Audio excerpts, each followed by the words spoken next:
On the month of September, we celebrate the birth of the Blessed Virgin Mary and condole with her sorrows. It is thus opportune to rediscover how she shared in the suffering of her Son, Jesus. Following the liturgical calendar, we are in the ordinary time, but we are also in an extraordinary situation due to the COVID-19 pandemic. How could we grow spiritually in an extraordinary, even traumatic time? Let us look to Our Lady. Devotion to the 7 sorrows of Mary has always been associated with the Servite order and with Saint Bridget of Sweden. What are Mary's sorrows?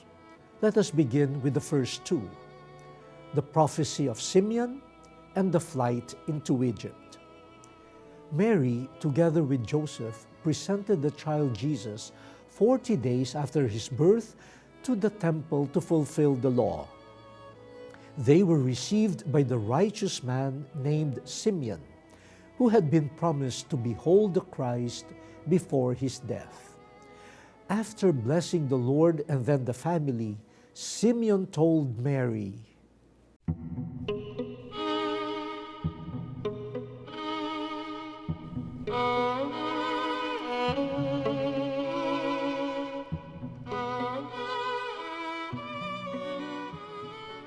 "If we were Mary, we would probably have said, 'How could this be? The angel told me my son will be great, and his kingdom will be eternal.' Simeon's prophecy must have been confounding, but as typical of Mary, she responded with silence. A silence that inspires contemplation of what is spoken and attentiveness to what is unfolding before her.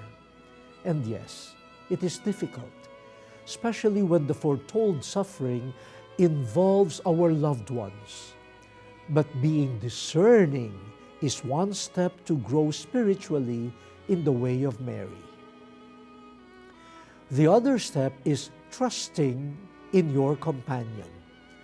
It was Joseph who received the angelic instruction to flee with the child Jesus and Mary to Egypt.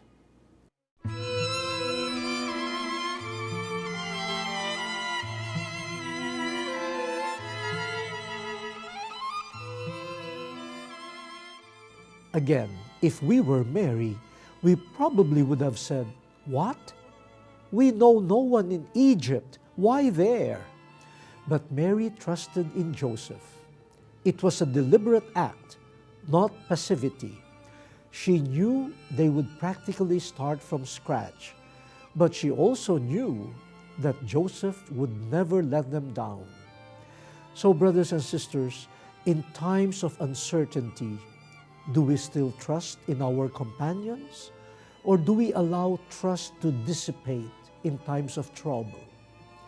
These first 2 sorrowful events teach us the fruits of Mary's listening, discernment, and trusting in our companions. These are the preliminary steps towards spiritual growth as exemplified by Our Lady. Our Lady of Sorrows, pray for us.